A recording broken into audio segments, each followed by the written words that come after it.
পরের জনকে যুক্ত করি। জঙ্গির প্রশ্ন আপনাকে যুক্ত করা হয়েছে। বলেন আপনি। হ্যাঁ, শোনা যাচ্ছে? হ্যাঁ, শোনা যাচ্ছে। বলেন। ও আচ্ছা। আচ্ছা ভাই, ধর্মের সংজ্ঞা কি আপনার মতে? একটু গুগলে সার্চ করেন। না, না, google.com আমি বলতে চাচ্ছি আপনি কি google জানেন? ডট আপনি ধর্ম বলতে কি বুঝেন? google.com এ ঢুকে সার্চ করবেন ধর্ম কাকে বলে। তারপর দেখবেন একটা ডিকশনারিতে একটা সংজ্ঞা দিবে।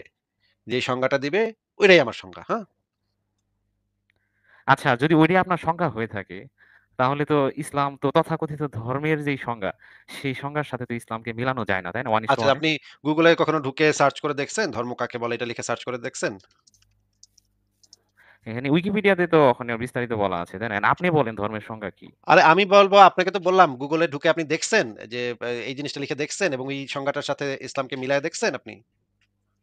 দেখছেন কি দেখেন নাই সেটা বলেন। যে দেখছি অথবা দেখি নাই। বলেন এটা। হ্যাঁ, কোনটা? দেখেছিলাম না এবং ধর্ম কাকে বলে এটা আপনি কখনো তাইলে সার্চ করে দেখেনই নাই। আচ্ছা আমি বলি আমার যতটুকু আমি আমার জ্ঞান থেকে বলি। ধর্ম হচ্ছে গিয়ে ধর্ম শব্দটা হচ্ছে আ ধৃ সংস্কৃত প্রত্যয় থেকে এসেছে যার অর্থ হচ্ছে মানুষ যা ধারণ করে সেটাই ধর্ম। এটা আমি না মানুষ পড়েছি। যা ধারণ করে সেটা ধর্ম না। সেটা হচ্ছে বৈশিষ্ট্য অর্থে। ধর্মের ২ ধরনের অর্থ আছে। একটা হচ্ছে বৈশিষ্ট্য যেমন পানির ধর্ম কি? লোহার ধর্ম কি? চুম্বকের ধর্ম কি? এটা হচ্ছে বৈশিষ্ট্য অর্থে। ভাই কথা বুঝেন? মাথায় ঢুকে এগুলা? ক্যারেক্টার একটা জিনিসের বৈশিষ্ট্য। এটা মাথায় ঢুকে ভাই? হ্যাঁ, সেটাই তো নেচার আরকি। না, এইটা একটা এইটাকে বলা হয় বৈশিষ্ট্য। আর আরেকটা অর্থ হচ্ছে গিয়ে ধর্ম মানে হচ্ছে পারলৌকিক বিশ্বাসাদি যেটা ঈশ্বর, পারলৌকিক বিষয়াদি, আ মেটাফিজিক্যাল বিইং এই জিনিসের উপরে বিশ্বাস যখন থাকে সেটাকে বলা হয় সেটাও ধর্ম। এবং এইটা হচ্ছে সেই জিনিসটা যেটা নিয়ে আমরা আলোচনা করি। আমরা চুম্বকের ধর্ম আকর্ষণ করা এই ধর্ম বা এইটাকে বলা হয় বৈশিষ্ট্য। এইটার অ্যাপ্রোপ্রিয়েট ওয়ার্ডটা হইতেছে বৈশিষ্ট্য। কিন্তু আমরা বাংলা ভাষায় অনেক সময় ভুলবশত এইখানেও ধর্ম শব্দটাকে ব্যবহার করি। এটা ধর্ম শব্দটার সঠিক ব্যবহার না। এইখানে সঠিক ব্যবহারটা হচ্ছে বৈশিষ্ট্য। এটা হচ্ছে বৈশিষ্ট্য অর্থে। যেমন পানির ধর্ম হচ্ছে প্রবাহিত হওয়া। এখানে যেটা বোঝানো হচ্ছে পানির বৈশিষ্ট্য হচ্ছে প্রবাহিত হওয়া। চুম্বকের ধর্ম হচ্ছে আকর্ষণ করা। এখানে ধর্ম বলতে যেটা বোঝানো হচ্ছে সেটা হচ্ছে চুম্বকের বৈশিষ্ট্য হচ্ছে আকর্ষণ করা। এইখানে কোনো অবস্থাতেই চুম্বক একটা আল্লাহরে বিশ্বাস করতেছে বা শিবেরে বিশ্বাস করতেছে, বিশ্বাস করে নামাজ পড়তেছে বা রোজা রাখতেছে, এইটা এখানে বোঝানো হচ্ছে না। এখানে যেটা বোঝানো হচ্ছে চুম্বকের একটা বৈশিষ্ট্য আছে। একটা মানে মানে মানে অন্তর্নিহিত একটা বৈশিষ্ট্য আছে। সেই বৈশিষ্ট্যটা হচ্ছে কোনো ধাতব বস্তু থাকলে আশেপাশে সেটাকে সে আকর্ষণ করে। এটা হচ্ছে প্রপার্টিজ, ক্যারেক্টার। এইটা হচ্ছে বৈশিষ্ট্য অর্থ। আমরা সেই বৈশিষ্ট্য অর্থ নিয়ে আলোচনা করি না। আমরা আলোচনা করি ধর্মের যেই অর্থটা হচ্ছে পারলৌকিক বিশ্বাসের সাথে সম্পর্কিত। পারলৌকিক বিশ্বাস, ঈশ্বর, পরকাল, দেবদেবতা, ফেরেশতা, মৃত্যুর পরে জীবন এই সমস্ত বিষয় নিয়ে আমরা আলোচনা করি। ভাই এগুলা কি মাথায় ঢুকে নাকি কিছু বুঝেন নাই? হ্যাঁ, যা আমি আপনার কথা থেকে যে পয়েন্টটা বুঝলাম আরকি যে আ পরলৌকিক বিশ্বাসের সাথে সম্পর্কিত হতে হবে আরকি। মাস্ট তাইলে ধর্ম হবে, তাই তো? অবশ্যই সেইটা হচ্ছে এই ধর্মের ২ ধরনের অর্থ হয়। একটা হচ্ছে বৈশিষ্ট্য অর্থ, আরেকটা হচ্ছে পারলৌকিক বিশ্বাসাদির সাথে সম্পর্কিত অর্থ। হ্যাঁ, হ্যাঁ, মানে আমরা মানে পারলৌকিক হিয়ার আফটার। আমরা পারলৌকিক যে জীবন আছে, পারলৌকিক যে ব্যাপারাদি আছে, বিষয়াদি আছে, সত্তা আছে, এই ধর্মটা নিয়ে আমরা আলোচনা করি। যখন আমরা এটা নিয়ে আলোচনা করি তাহলে ইসলাম ধর্ম সেটা কিনা, সেটা দেখতে হইলে দেখতে হবে ইসলাম ধর্মের ভিতরে কি পারলৌকিক ব্যাপারাদি আছে? মানে আমাদের জীবন মৃত্যুর পরবর্তী জীবন কি ইসলামে আছে? হ্যাঁ, আছে। তাইলে হ্যাঁ, এটা ধর্ম। এই ইসলাম তো হ্যাঁ, ইসলামের ভিতরে কি বুনিয়াদি বিষয় নিয়েও তো কাজ করে ইসলাম, তাই না? কথা শুনে নেন। এই ইসলামের ভিতরে কি ঈশ্বর নামক কোন কনসেপ্ট আছে? ফেরেশতা বলে কোন কনসেপ্ট আছে? হ্যাঁ, আছে। তাইলে এটা ধর্ম। তাইলে এটা পারলৌকিক বিষয়াদি এটার ভিতরে আছে। সুতরাং এটা একটা ধর্ম। এবং মোর প্রিসাইজলি এটা একটা প্রাতিষ্ঠানিক ধর্ম। প্রাতিষ্ঠানিক ধর্ম কাকে বলে? প্রাতিষ্ঠানিক ধর্ম বলে যেই ধর্মের একটা কেতাব থাকবে, নিয়ম-কানুন থাকবে, বিধিবিধান থাকবে এবং একটা স্রষ্টা বা ঈশ্বর সেই বিধানাদি দিবে এবং নিয়ন্ত্রণ করবে মানুষকে। এই সমস্ত বিষয় মিলে হয় প্রাতিষ্ঠানিক ধর্ম। যেটা একটা প্রাতিষ্ঠানিক রূপ আছে, সেইটাকে বলা হয় প্রাতিষ্ঠানিক ধর্ম। আমরা যেই বিষয় নিয়ে আলোচনা করি সেটা হচ্ছে প্রাতিষ্ঠানিক ধর্ম। অপ্রাতিষ্ঠানিক ধর্ম নিয়ে আমরা সাধারণত আলোচনাও করি না। সেগুলো আমাদের আলোচ্য বিষয় না। এখন ইসলাম অবশ্যই একটা ধর্ম। ইসলাম অবশ্যই একটা প্রাতিষ্ঠানিক ধর্ম। এবার বলেন। হ্যাঁ, আচ্ছা। আচ্ছা ঠিক আছে আপনার সংজ্ঞা অনুযায়ী বুঝলাম যে ইসলাম ধর্ম। আপনি ওই বিভিন্ন জায়গায় মানে মুসলিমরা যখন প্রশ্ন করে যে আল্লাহ এই মহাবিশ্ব সৃষ্টি করছে তখন আপনি সৃষ্টি নিয়ে একটা বিতর্কে জড়ায় যান, তাই না? যে এটা সৃষ্টি তো নিয়ে মানে বিতর্কে জড়ায় যাই কোথা থেকে? আমি জিজ্ঞেস করি ভাই বেকুবের মতো কথা বলেন কেন ভাই? বিতর্কে কোথায় জড়ায় যাই? আমি জিজ্ঞেস করি সৃষ্টি বলতে কি বোঝাচ্ছেন? সৃষ্টি বলতে কি যে আচ্ছা আমি আমি যেরকম আমি একটু কথার বলি। মাঝখানে কথা না, কথার মাঝখানে কথা না। সৃষ্টি বলতে সে কি বোঝাচ্ছে সেটা তো আমি জানতে চাবই। কারণ সে বলতেছে সৃষ্টিকর্তা। আমি যদি সৃষ্টি শব্দটাই না বুঝি, তাইলে আমি কিভাবে বুঝবো? আমারে যদি কেউ বলে ঢাকার মেয়র, ঢাকা জিনিসটা কি সেটা তো আমার আগে বুঝতে হবে। ঢাকা যে একটা শহর এটাই যদি আমি না জানি, আমাকে যদি কেউ বলে একটা ব্যক্তি সে চিংচাং পিং দেশের প্রেসিডেন্ট। আমি তো তখন ১ম প্রশ্ন হবে চিংচাং পিং এটা আবার কোন দেশ ভাই? এটা কোত্থেকে আচ্ছা আসলো? ঠিক আছে, এটা তো বুঝছি, বুঝছি ব্রাদার। কথার মাঝখানে কথা না, কথার মাঝখানে কথা না। একদম চুপ করে শুনবেন। একজন যদি আমারে বলে চিংচাং পিং দেশের প্রেসিডেন্ট, আমি তো অবাক হয়ে তাকায় থাকবো। চিংচাং পিং এটা আবার কোন দেশ ভাই? জীবনে তো নাম শুনলাম না। আমি তো এতগুলা দেশের নাম জানি, এতগুলা দেশে গেলাম। কিন্তু এই যে জিন্দেগিতে নাম শুনলাম না। এটা আবার ভাই কোন দেশ? আগে একটু কন তো ভাই এটা কোন দেশ? আমি তো সে ওই প্রেসিডেন্ট কি প্রেসিডেন্ট না, অমুক বেটা প্রেসিডেন্ট কি প্রেসিডেন্ট না, সেই আলোচনাতে তো যাবোই না। আগে আমার জানতে হবে ওই চিংচাং পিং দেশটা কোথায়? মানচিত্রের কোন জায়গায় কোন চিপার ভিতরে আছে আমি তো খুঁজে পাইলাম না। এতদিন ধরে মানচিত্র দেখি আমি তো কোথাও দেখলাম না কোনদিন। এই দেশটা কোথায়? আমি আগে প্রশ্ন হবে দেশটা কই ভাই? দেশটা আগে চিন্তা হবে। তারপরে ওই বেড়া ওই দেশের প্রেসিডেন্ট নাকি প্রেসিডেন্ট না, সেইটা পরের বিষয়। আপনি যদি আইসা আমারে বলেন যে ভাই আমি না, ভাই আসিফ ভাই আমি না চিংচাং পিং দেশের প্রেসিডেন্ট ভাই। আমি তো আগে আপনি প্রেসিডেন্ট কি প্রেসিডেন্ট না সেটার আলোচনার আগে আমার অবশ্যই দেখতে হবে চিংচাং পিং যে দেশটার কথা কইতেছেন আপনি, এই দেশটা বলতে আপনি কি বুঝাইতেছেন? এটার অর্থটা কি? এটা কি বাংলাদেশ বুঝাইতেছে না ভারত নাকি আমেরিকা নাকি কোন দেশ? এরকম তো দেশের নাম আমি জানি না। সুতরাং আমার ১ম কাজ হইতেছে এইটা যুক্তিবাদীদের ১ম কাজ হচ্ছে শুধুমাত্র এটা আসিফ মহিউদ্দিন না, এটা সারা পৃথিবীর যত যুক্তিবাদী আছে, যুক্তিবাদীদের ১ম কাজ হচ্ছে আপনি যেই প্রশ্নটা করতেছেন, সেই প্রশ্নটাকে ভেঙে ভালো করে বোঝা এবং যেই সমস্ত বিষয়াদি অস্পষ্ট, যেই সমস্ত বিষয়াদির সংজ্ঞাটা বোঝা যাচ্ছে না, সেই সংজ্ঞাটা ভালোভাবে বুঝে নেয়া। শুধুমাত্র তখনই সেই আলোচনাতে যাওয়া সম্ভব, যখন আমি আপনার প্রশ্নটা ভালোভাবে বুঝবো, আপনার প্রশ্নটার ওয়ার্ড গুলা স্পষ্ট হবে। তাহলে প্রশ্নটাও স্পষ্ট হবে। প্রশ্নটা স্পষ্ট না হইলে সেই আলোচনা করার কোনো অর্থ হয় না। আপনারা করতে পারেন, আপনারা মুমিনরা সেই আলোচনা করতে পারেন। কিন্তু আমরা যুক্তিবাদীরা কখনো সেই আলোচনা করি না। এটা সম্ভব না আমাদের পক্ষে। যদি আমি আপনার প্রশ্নই না বুঝি। আপনি যদি বলেন সৃষ্টিকর্তা, তাহলে আমার আগে বুঝতে হবে সৃষ্টি জিনিসটা কি? সৃষ্টি শব্দটা যদি আমাকে না বুঝায়, আপনি যদি এক লাফে কন, "না ভাই সৃষ্টি কমু না ভাই, এটা নিয়ে কথা কমু না ভাই। আমার সৃষ্টিকর্তা।" তাইলে আপনার সাথে তো কোনো আলোচনাই হবে না। কারণ আপনি তো সৃষ্টি শব্দটাই পরিষ্কার করেননি এখন পর্যন্ত। আপনি কি সৃষ্টি শব্দটা নিয়ে আলোচনা করতে চান? হ্যাঁ, হ্যাঁ, হ্যাঁ, হ্যাঁ। বলেন সৃষ্টি শব্দের সংজ্ঞা বলেন। আচ্ছা আমাকে এটা বলেন যে মোনালিসা কি সৃষ্টিকর্ম নাকি তৈরি? মোনালিসা আমরা সাহিত্যের ভাষায় অনেক সময় বলি যে সে কবিতা সৃষ্টি করেছে বা একটা ছবি সৃষ্টি করেছে। শিল্প মাধ্যমে যেই জিনিসটা হচ্ছে শিল্প, যদি সেটা শিল্পের বিষয় হয়, শিল্পের সাথে সম্পর্কিত হয়, সংগীত, চিত্রকর্ম বা কবিতা, সাহিত্য এই সমস্ত ক্ষেত্রে আমরা অনেক সময় সৃষ্টি শব্দটাকে ব্যবহার করি। কারণ এটা একটা অ্যাবস্ট্রাক্ট জিনিস। অ্যাবস্ট্রাক্ট জিনিস, বিমূর্ত জিনিস। এই যে শিল্প মাধ্যমটা হচ্ছে একটা বিমূর্ত ধারণা। শিল্পের ভিতরে যেমন ধরেন একটা কবিতা, সেই কবিতাটার ভিতরে কয়েকটা মাত্র অক্ষর থাকে, কয়েকটা শব্দ থাকে, কয়েকটা অক্ষর থাকে। এই শব্দ বা অক্ষরের কোনো আসলে কোনো ভ্যালু নাই। সেগুলা কিছু কাগজ আর কালি শুধুমাত্র। কিন্তু এই যে শব্দগুলা মিলে যেই অর্থটা তৈরি হয়, সেই কাগজ এবং কলমের কালি মিলে যে অর্থটা তৈরি হয়, সেই জিনিসটা আমাদের মনের ভেতরে একটা বিমূর্ত ধারণা তৈরি করে। এই বিমূর্ত ধারণা তৈরি হওয়ার কারণে আমরা অনেক সময় এই জিনিসের ক্ষেত্রে সৃষ্টি শব্দটাকে ব্যবহার করি। আমরা বলি, "সে খুবই সৃষ্টিশীল মানুষ। সে খুবই সুন্দর কবিতা লেখে। সে খুবই সুন্দর গান করে। সে খুবই সুন্দর ছবি আঁকে। সে খুবই সুন্দর একটা ছবি আঁকছে। ওই সুন্দর ছবিটা" কিন্তু ওই ছবিটা আসলে ছবিটার যে ম্যাটেরিয়াল গুলা, সেই ম্যাটেরিয়াল গুলা সে প্রকৃতি থেকেই সংগ্রহ করছে। কিন্তু এই যে এই ছবিটা দেখার পর আমার মনের ভেতরে যে বিমূর্ত অনুভূতিটা, যে সৌন্দর্যটা, যে মানে মানে আবেগটা তৈরি হইলো বা একটা গান শোনার পরে আমার মনের ভেতরে যে আবেগটা তৈরি হইলো, সেটা একটা বিমূর্ত ধারণা। এই কারণে আমরা এই জায়গাটাকে স্পেশালি সৃষ্টি বলি। কিন্তু যদি এটাকে আমরা আ যৌক্তিকভাবে বিবেচনা করি তাহলে এটাও একটা তৈরি। এটা একটা তৈরি করা জিনিস। কিন্তু আমরা আমাদের সাধারণ কথাবার্তার সময় আমরা বলি যে এটা একটা সৃষ্টি। কারণ হচ্ছে এটার ভিতরে আমাদের যে ধারণাটা তৈরি হয় সেই ধারণাটা বিমূর্ত ধারণা। এই কারণে এটা হচ্ছে একটা আমাদের এক্সপ্রেশন এর একটা মানে বৈশিষ্ট্য। আমরা যে ভাষাটা তৈরি করেছি সেই ভাষার একটা বৈশিষ্ট্য হচ্ছে এইটা যে এই সমস্ত ক্ষেত্রে আমরা এইখানে সৃষ্টি শব্দটা অনেক সময় ব্যবহার করি। না ব্যবহার করলেও কোনো সমস্যা নাই। আপনি এটাও বলতে পারেন সে একটা ছবি তৈরি করেছে। এটা করলেও চলে।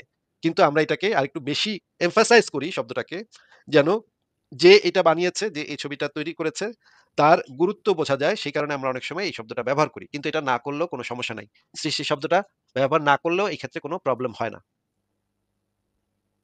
হুম।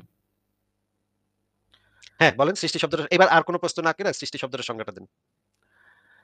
সৃষ্টি শব্দের সঙ্গে এখন তো অবশ্যই সত্য যে এই মহাবিশ্বের যা কিছু আছে ম্যাটেরিয়াল গুলো আমরা দেখি এগুলো মূলত অ্যাকচুয়াল এনার্জি, তাই না? এনার্জি থেকে আ এই বস্তুতে রূপান্তরিত আপনাকে আমি হয়েছে। ভাই আপনাকে আমি সৃষ্টি শব্দটার সংজ্ঞাটা জানতে চেয়েছিলাম, তাই না? আপনি কিসের উত্তর দিচ্ছেন বলেন তো? সৃষ্টি শব্দের সংজ্ঞা এখন আপনি তো ওই বিল্ডিং ব্লকের কথাই ভাই বললেন যেটা আপনাকে আপ আপ আবারও দেখেন আপনি কিন্তু ১ম যেই কথাটা বলা শুরু করছিলেন তখনও আপনি সৃষ্টি শব্দটার সংজ্ঞা দেননি। এখনো সংজ্ঞাটা দিচ্ছেন না। আমি কি প্রশ্ন করছি একটু প্রশ্নটা বলেন তো ভাই? সৃষ্টি শব্দের সংজ্ঞা।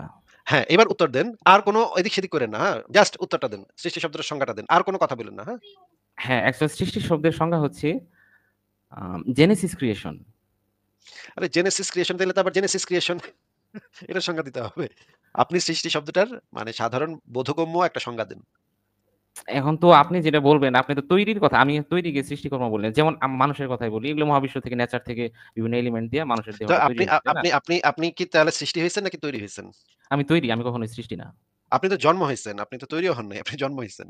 আপনার বাবা হ্যাঁ, আপনার একটা মায়ের সাথে মেকানিজমের মাধ্যমে আমার দেহটা আপনার বাবা তৈরি আপনার হয়েছে। মায়ের সাথে এক রাতে একটু রোমান্টিক হইছিল। এই কারণে আপনি জন্ম হইছেন, তাই না? মাতৃগর্ভে আমাদের দেহ কি তৈরি হয় না? হ্যাঁ, তৈরি কিন্তু আপনি জন্ম হইছেন। আপনি জন্ম হইছেন। আপনার বডিটা আচ্ছা ওই আমি তো সময়ে জন্ম হইছি ঠিক আছে। কিন্তু ৯ মাস তো একটা প্রসেস এর মধ্য দিয়ে আমার দেহটা তৈরি হয়েছে, তাই না? সেটা আপনার দেহ আপনার বডিটা সেই সময় তৈরি হইছে। কিন্তু আপনি একজন মানুষ হিসেবে আপনি জন্ম হইছেন। প্রত্যেক মানুষ বা প্রত্যেক প্রাণী জন্ম হয় আসলে। আমি জন্মের কিন্তু কথা বাদ তার দিচ্ছি। মানে আমি তৈরির তার কথা মানে বলতেছি। আচ্ছা ঠিক আছে। তার মানে হচ্ছে আপনি একজন জন্ম হওয়া মানুষ বা তৈরি হওয়া মানুষ। তাইলে আপনি সৃষ্টি পাইলেন। আপনি তো সৃষ্টির কেউ না। আমিও তো সৃষ্টির কেউ না। হ্যাঁ, তাইলে সেটাই আপনি তো। সৃষ্টি আমরা পাইলেন কোথায়? এনার্জি থেকে সৃষ্টি হইছি। এখন কাহিনী হচ্ছে যে আচ্ছা এনার্জি এই থেকে সৃষ্টি প্রশ্নটা হইছে এটা কেন বললেন ভাই? এনার্জি থেকে কিভাবে সৃষ্টি হয়? এনার্জি থেকে এনার্জি তো থেকে তৈরি হয়। ম্যাটার তৈরি হয়েছে, ম্যাটার থেকে আমরা তৈরি হইছি, তাই না? তাইলে একটু আগে বললেন এনার্জি থেকে সৃষ্টি হইছি। এটা বললেন কেন? ওই একই কথা মোনালিসা যেরকম একই সৃষ্টি কথা করলাম। কথা কিভাবে? এটা একই কথা সাহিত্যের ভাষা কিভাবে এটা। ভাই? এটা সাহিত্যের সাহিত্যের ভাষা ভাষা। এখানে সাহিত্যের ভাষা ব্যবহার করলে তো হবে না। কারণ এখানে আমরা সত্য জানার চেষ্টা করতেছি। এখানে সাহিত্যের ভিতরে অস্পষ্টতা থাকতে পারে। সাহিত্যের ভিতরে ধোঁয়াশা থাকতে পারে। সাহিত্যের ভিতরে এমন কথা কবি বলতে পারে যেটার কোনো মিনিং আসলে এই মিনিং ও হয়, ওই মিনিং ও হয়। এটা একজন সাহিত্যিক এই কাজ করতে পারে কারণ তার কাজ হচ্ছে জাদু তৈরি করা, ধোঁয়াশা তৈরি করা, ভাষা জিনিস তৈরি করা যে আমি বুঝবো না যে ঘটনাটা কি ঘটলো। হ্যাঁ? শেষ হইয়াও হইল না শেষ। রবীন্দ্রনাথ ঠাকুর যে গল্পের শেষ করত না। দেখা যেত শেষ হওয়ার পরেও মনের ভিতরে একটা খচমচ করত যে শেষ হইয়াও হইল না শেষ। এটা হইতেছে ছোট গল্পের একটা মানে ধারা। যে শেষ হইল না এটার পরে কি হইল সেটা এমনি আমার একটা ভিতরে একটা আফসোস থাকবে। এই কবিরা সাহিত্যিকরা এই কাজটা করতে পারে। কিন্তু আমরা যারা সত্য জানার চেষ্টা করতেছি, আমাদের এই সেক্টরে আমরা কখনো ধোঁয়াশা, অস্পষ্টতা এই জিনিসগুলা আমরা একসেপ্ট করি না। এইটা কবিদের কাজ, সাহিত্যিকদের কাজ। তারা অস্পষ্টতা পছন্দ করে। যেমন ধরেন জীবনানন্দ দাশের কবিতা যদি আপনি পড়েন সেখানে দেখবেন অস্পষ্টতা। এটার অর্থ কি? এটা বুঝতে গেলে আপনার অনেক খাটাখাটনি করতে হবে। বেটা এটা দিয়ে কি বুঝাইছে?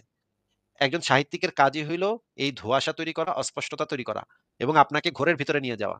আর আমরা যারা সত্য জানার চেষ্টা করি, যুক্তিবাদী যারা, তাদের কাজ হইল সেই অস্পষ্টতা সরায়ে, ঘোলাটে ধোঁয়াশে জিনিসটাকে সরায়ে সেটাকে সহজ, সাধারণ এবং সত্য জিনিসটা বের করার চেষ্টা করা। যত পরিষ্কার হবে জিনিসটা, যত স্পষ্ট হবে জিনিসটা, তত আমাদের কাছে সত্যটা তত পরিষ্কারভাবে আমরা বুঝতে পারব। সাহিত্যের ভাষা তো এখানে ব্যবহার করলে হবে না ভাই। বিজ্ঞানে তো আপনি গিয়ে বলতে পারবেন না আইনস্টাইন যখন পিএইচডি পেপার লিখছে বা আইনস্টাইন যখন লিখছে আপেক্ষিক তত্ত্ব লিখছে, সে যদি কবিতার মাধ্যমে এভাবে অস্পষ্টতা রাখতো, তাইলে কি তারে কেউ মানে গোনায় ধরতো ভাই? বলেন তো? না, সেটা তো অবশ্যই না। মনে করেন পিথাগোরাস একটা উপপাদ্য আমরা শিখছি ছোটবেলা পিথাগোরাসের উপপাদ্য। ওইটার ভিতরে খুব স্পষ্ট করে সে প্রমাণ করে দিছে যে কিভাবে ওই জিনিসটা হয়। ওইটার ভিতরে যদি কবিতা সে বলতো যে ৩ টা তালগাছ ছিল, ৩ টা তালগাছ এইভাবে ঘুরতে এই পাশে দাঁড়াইলো ৩ জন, একটা ত্রিভুজ হয়ে গেল। এরকম যদি কবিতার ভাষায় ধোঁয়াশে অস্পষ্ট কিছু বলতো, তাইলে তো এটা আমরা মানে গণিত বইয়ে শিখতামই না। এটা আমরা সাহিত্যের ভিতরে চলে যেত। এটা তো তাইলে কোনো প্রমাণিত হইতো না। একেকজন একেক কথা কইতো। এই জিনিসটা নিয়ে যখন জিনিসটা নিয়ে ধোঁয়াশা তৈরি হয়, অস্পষ্টতা থাকে তখন তো একেকজন এটার ব্যাখ্যা একেক রকম করবে। কেউ কইবে এটা দ্বারা এটা বুঝাইছে, কেউ আরেকজনে কইবে না এটা বুঝাইছে, সেটা বুঝাইছে। সত্য জানার ক্ষেত্রে তো অস্পষ্টতা থাকা একেবারেই নিষেধ। একেবারে নিষিদ্ধ এই অস্পষ্টতা, ধোঁয়াশা। নাকি? হ্যাঁ, হ্যাঁ, সেটা তো অবশ্যই। তাহলে আপনি এই যে আমাদের এই সেক্টরে আপনি ধোঁয়াশা তৈরি করার চেষ্টা করতেছেন কেন? ধোঁয়াশা তৈরি করার চেষ্টা করতেছেন আপনার একটাই উদ্দেশ্য থাকতে পারে সেটা হইতেছে যে আপনি ইনায়ে বিনায়ে আপনার অন্ধবিশ্বাসটারে চিপা দিয়ে ঢুকাই দিবেন। না, ঢুকাই না দিয়ে ভাই। বলবেন কথা আলোচনা শুনতে থাকেন তাইলেই বুঝতে না, এটাই করে। এটাই মানুষ করে। বক্তব্যকে যখন আমরা যুক্তি নিয়ে আলোচনা করি তখন অস্পষ্টতা মানুষ তৈরি করে এইমাত্র শুধুমাত্র এই একটা কারণে যে নিজের যে অন্ধবিশ্বাসটা চিপা দিয়ে ঢুকাই দিমু ভাই। হ্যাঁ? এমনভাবে ঘোলাটে করমু কথার কথা এমন ঘোলাটে করে ফেলামু, চিপা দিয়া পাট করে ঢুকাই দিমু আমার আল্লাহরে ঢুকাই দিমু চিপা দিয়া। যখনই চান্সটা পামু কথা বলতে চিপা দিয়ে পাট করে ঢুকাই দিমু। এইটা হচ্ছে যুক্তির আলোচনাতে অস্পষ্টতা সৃষ্টি করার প্রধান উদ্দেশ্য। আচ্ছা ভাই, তাইলে আজ আপনি বললেন যে ধর্মের মানে ধর্মের ভিতরে মানে হেয়ার না আসা আমি বা কিছু বললাম না। পরকালের বিষয়টা আপনি থাকতে হবে। আপনি তাহলে একটু সৃষ্টি শব্দটা আবার সৃষ্টি শব্দের সংজ্ঞাটা এবার একটু হ্যাঁ, বলেন। ওখানেই তো আসতেছি। সৃষ্টি শব্দের সঙ্গে আসলে সৃষ্টি বলতে তো কিছুই নাই। তাহলে সৃষ্টি শব্দের সংজ্ঞা কিভাবে দিব? হ্যাঁ, তাইলে আপনারা সৃষ্টিকর্তা পাইলেন কোথা থেকে? যদি সৃষ্টি শব্দটাই কোন কিছু আপনি উদাহরণ দেখাইতে যদি না পারেন? থাকে তাহলে হচ্ছে তৈয়ারকারী আছে কিন্তু সৃষ্টিকর্তা নাই। আরে ভাই সৃষ্টি শব্দটার সংজ্ঞাটা এবার দেন, ভালো করে দেন। সৃষ্টি বলতে কিছুই নাই। আছে তৈয়ারকারী। মানে মানে যেরকম মানে আমরা তরকারি তৈরি করি কথা মানে এরকম তৈরি করা আছে। মানে সৃষ্টি করা নাই। তাহলে সৃষ্টি যদি কোন কিছু না থাকে যেমন আমরা একটা তৈরি কর্ম, নট সৃষ্টিকর্ম। আমি নিজেকে মনে করি যে আমি তৈরি কর্ম, নট সৃষ্টিকর্ম। আচ্ছা যদি সৃষ্টিকর্ম না থাকে তাহলে তো সৃষ্টিকর্তাও থাকতে পারে না, তাই না? হ্যাঁ, যদি সেটা অন্য সৃষ্টি আলোচনা। জিনিসটাই আমরা ওই আলোচনায় যাব না। আমরা তৈরি ঠিক আছে। কর্মেই আর থাকি। যদি তৈরি কর্ম যদি হয়, আপনি যদি বলতে চান যে আল্লাহ পাক আমাদের তৈরি করেছেন, রূপান্তর ঘটিয়েছেন। তার মানে হচ্ছে প্রকৃতি অলরেডি এক্সিস্ট করত। প্রকৃতি এবং সব মানে পদার্থ বা শক্তি অলরেডি এক্সিস্টিং ছিল এবং সেই আপনার যে তৈরিকারক যে সত্তা যে যার নাম আপনি বলতেছেন আল্লাহ পাক, সে সেই পরিবর্তনগুলা ঘটাইছে। শক্তিরে পরিবর্তন কইরা হয়তো পদার্থ তৈরি করছে বা পদার্থরে মানে পরিবর্তন ঘটায় হয়তো মানুষ তৈরি করছে। যেটার হ্যাঁ। প্রমাণ আসলে কোরআনের ভিতরে পাওয়া যায় কোন জায়গায়। যেমন আল্লাহ পাক ফেরেশতাদেরকে বলল, "যাও মাটি নিয়ে আসো। মাটি দিয়ে আমি একটা মানুষ বানামু।" তখন এই অমুক ফেরেশতা গেল, তমুক ফেরেশতা গেল। কেউ আনতে পারে না। পরে গিয়া আজরাইল গিয়া মাটি নিয়ে আইতে পারছে। এই কাহিনী আমরা বিভিন্ন ধর্মগ্রন্থের ভিতরে পাই। ইসলামের বিভিন্ন ধর্মগ্রন্থের ভিতরে পাই যে আদমকে সৃষ্টি করার যে মেকানিজম এই না জিনিসটা আমরা তৈরি করা। ভাই সৃষ্টি বললেন না। হ্যাঁ, তৈরি করা সরি। আদমকে তৈরি করার যে মেকানিজম সেটার ভিতরে এই জিনিসগুলো আমরা পাই। আচ্ছা আমরা একটু দেখে নেই যে এই জিনিসটা আ ইসলামের ভিতরে এই জিনিসটা সম্পর্কে কি বলা আছে সেই জিনিসটা আমরা একটু দলিল সহ দেখে নেই। এবং এরপরে আমরা আলোচনা করব যে এই যে তৈরি করল আল্লাহ নাকি তৈরি করছে সেটা কি আসলেই সম্ভব নাকি সম্ভব না। এটা আমরা ইবনে কাসিরের তাফসীর থেকে দেখি। ইবনে কাসিরের তাফসীরে আ ইসলামিক ফাউন্ডেশন ১ম খন্ড পৃষ্ঠা ৩৯০ তে যেটা বলা আছে। আ আমরা একটু বড় করে দেই তাইলে দেখতে সুবিধা হবে। আচ্ছা আপনি একটু পড়ে শোনান তো এখানে কি বলা আছে? অতঃপর তিনি আদম সৃষ্টির জন্য মাটি আনিতে বলিলেন। আল্লাহ তাআলা আদমকে লাজিব মাটি দ্বারা সৃষ্টি করলেন। লাজিব বলা হয় পবিত্র ছানা মাটিকে। মাটিকে ছানিয়া আ খামিরার মতো আটালু ও শক্ত করাকে হামাই মাসনুন বলেছে। মানে কোরআনে বলা আছে। আল্লাহ তাআলা সেই মাটি দ্বারা নিজ হাতে আদমকে সৃষ্টি করিলেন। মাটির দেহ সৃষ্টি করিয়া বা তৈরি করিয়া ৪০ দিন রাখিয়া দিলেন। তখন ইবলিস আসিয়া তাহাকে লাথি মারিয়া ওলটপালট করিয়া দেখিত যে কোথাও ফাঁপা রহিয়াছে কিনা। যেহেতু উহা মিন সালসালিল মিন সালসালিল কাল হামাই মাসনুন আছে। না কাল ফাখার ছিল। অর্থাৎ দোআঁশ মাটির গড়া পাত্রবৎ ছিল। তাই উহা আঘাত পাইয়া আওয়াজ করিত। তখন ইবলিস উহার মুখ দিয়া ঢুকিয়া মলদ্বার দিয়া বাহির হইত এবং মলদ্বার দিয়া ঢুকিয়া মুখ দিয়া বাহির হইত। অতঃপর বলিত, তুমি কোন বস্তুই নহ। কারণ তোমাকে নগণ্য এঁটেল মাটি দ্বারা সৃষ্টি করা হইয়াছে। আমি যদি তোমার উপর কর্তৃত্ব পাই, তাহা হইলে অবশ্যই আমি তোমাকে অমান্য করিব। অতঃপর যখন আল্লাহ তাহার ভিতর প্রাণ প্রবিষ্ট করাইলেন, উহা যেহেতু মাথার দিক হইতে প্রবিষ্ট হইয়াছে, উহা তাই পূর্ণ দেহ তখনও সক্রিয় হয় নাই। শুধু সর্বাঙ্গে গুস্ত ও রক্ত তৈরি হইতেছিল। যখন প্রাণ নাভি পর্যন্ত পৌঁছিল, তখন আদম আলাইহিস সালাম নিজ দেহের দিক তাকায় অবাক হইলেন এবং তখনই উঠার জন্য চেষ্টা করলেন, কিন্তু তাহা পারিলেন না। তাই আল্লাহ তাআলা বললেন, "ওয়াকানাল ইনসানু আ গারুলান" মানুষ বড়ই তাড়াহুড়া প্রিয়। অর্থাৎ ভালো-মন্দ কোনো কর্ম কোনো ক্ষেত্রেই তার ধৈর্য থাকে না। অবশেষে যখন সর্বাঙ্গে প্রাণ সঞ্চারিত হইল, তখন তিনি হাঁচি দিলেন। সঙ্গে, সঙ্গে আল্লাহ পাকের ইঙ্গিত আলহামদুলিল্লাহি রাব্বিল আলামিন বলিল। জবাবে আল্লাহ পাক বললেন, ইয়ারহামুকাল্লাহ ইয়া আদম। অতঃপর আল্লাহ তাআলা ইবলিস ও তার সঙ্গী ফেরেশতাদেরকে হুকুম দিলেন, আদমকে সিজদা করো। তখন ইবলিস ছাড়া সকল ফেরেশতাই সিজদা করলেন। শুধু ইবলিস দম্ভ ভরে উহা অস্বীকার করিল। তখন তাহার অন্তরে আচ্ছা ঠিক আছে।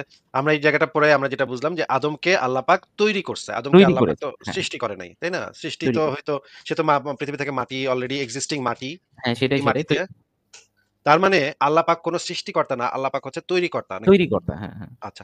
তৈরিকর্তা তাহলে তো সে শুধুমাত্র এক পদার্থ থেকে আরেক পদার্থে পরিবর্তন করতে পারে। তাহলে তো সে কোন কিছু সৃষ্টি করতে পারে না। তাহলে সে যখন আ তাহলে এই যে প্রকৃতি, যে প্রকৃতিটা অলরেডি এক্সিস্টিং সেই প্রকৃতিটা কোথা থেকে আসলো তাহলে বলেন তো? এই এনার্জিটা তার কাছ থেকে আসছে। কারণ তিনি না, না। এটার্নাল। না, না। সে তার কাছ থেকে যদি এনার্জি আসে তাইলে তো এনার্জিটার একটা শুরু আছে।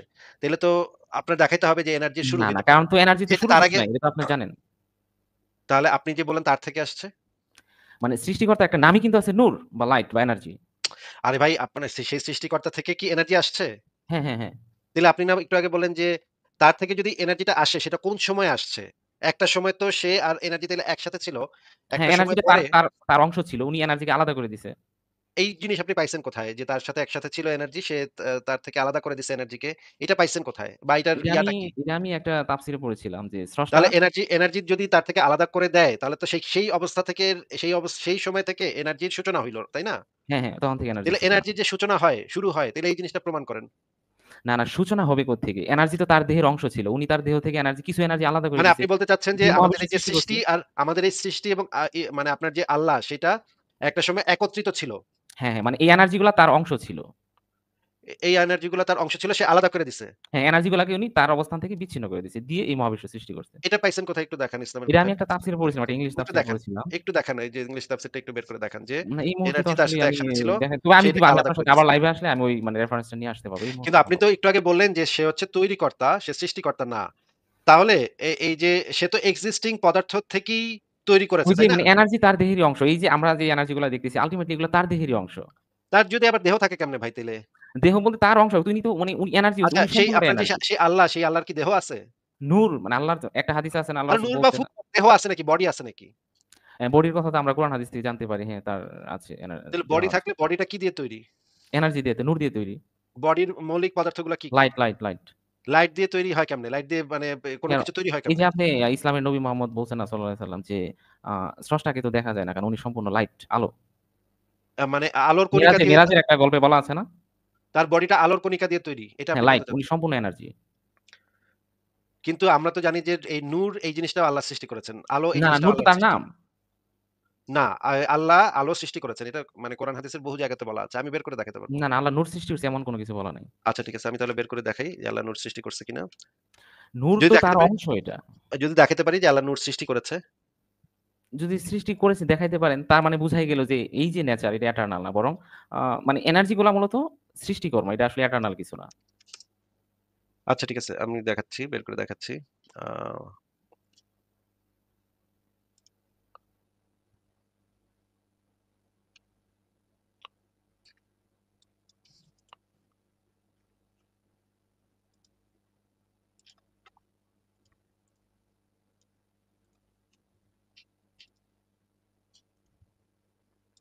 বা এর ফাঁকে একটু ছোট্ট একটা কথা বলতে পারি? একটু আগে দেখে নেন। এটা হচ্ছে ইবনে কাসিরের তাফসীর। একটু পড়েন তো ভাই এখানে কি লেখা আছে? একবার রাসূল সাল্লাল্লাহু আলাইহি ওয়াসাল্লাম আমার হাত ধরিয়া বলিলেন, আল্লাহ তাআলা আসমান সমূহ পৃথিবীকে ৬ দিনে সৃষ্টি করিয়াছেন। তিনি ৭ম দিনে আরশে সমাসীন হইয়াছেন। শনিবারে তিনি মাটি সৃজন করিয়াছেন, রবিবারে পাহাড়। তারপরে সৃষ্টি করিয়াছেন। সোমবারে গাছ সৃষ্টি করিয়াছেন, মঙ্গলবারে আ অপছন্দনীয় আরকি বস্তু বানান ভুল হইছে দন্তেস লেখা। বস্তু সৃষ্টি করিয়াছেন। বুধবারে সৃষ্টি করিয়াছেন নূর। একটু আরেকবার পড়েন, এই আরেকবার পড়েন তো একটু। হ্যাঁ, বুধবারে তিনি নূর সৃষ্টি করেছেন, লাইট সৃষ্টি করছে। তাইলে আপনি তো নূর বললেন যে নূর সে সৃষ্টি করে নাই। নূর তো তার অংশ। তার অংশ এটাই তো এটার মানে আমি একটা তাফসীরে এটার দলিল পড়েছিলাম। দেখান। এটার দলিল দেখান। তাহলে দলিল দেখান। আমি আপনাকে সেই জিনিস দেখায় দিছি। তিনি নূর সৃষ্টি করেন বুধবার দিন। আপনি একটু দলিল দেখান যে নূর তার অংশ।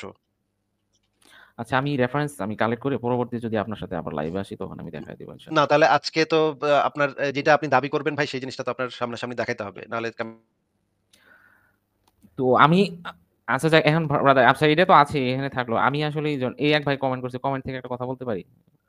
না, আপনি যেদিন দাবির সপক্ষে দলিল দিতে পারবেন সেদিন আসবেন এবং এরপরে যেদিন আসবেন সেদিন সমস্ত দলিল প্রমাণ একসাথে করে নিয়ে আসবেন। কারণ আমরা দলিল ছাড়া এখানে কোনো কথা বলি না। দলিল ছাড়া আপনি আগাইতে পারবেন না। ২ নম্বর কথা হচ্ছে আল্লাহর যে বডি আছে সেই বডি যে নূর দিয়া তৈরি সেটারও দলিল আনবেন এবং এটা তো আল্লাহ ওই মিরাজের হাদিসেই বলা আছে।